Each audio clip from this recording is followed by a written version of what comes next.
महालक्ष्मीः भार्याम् रक्षतु भैरवी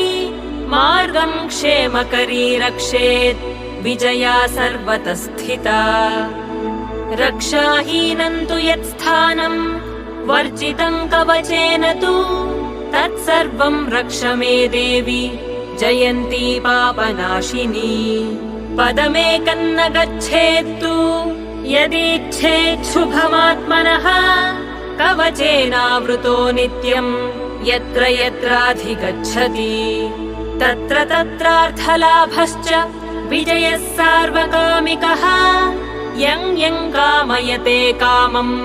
तम् तम् प्राप्नोति निश्चितम् परमैश्वर्यमतुलम् प्राप्स्यते भूतले पुमान् निर्भयो जायते मर्त्यः सङ्ग्रामेष्वपराजितः त्रैलोक्ये तु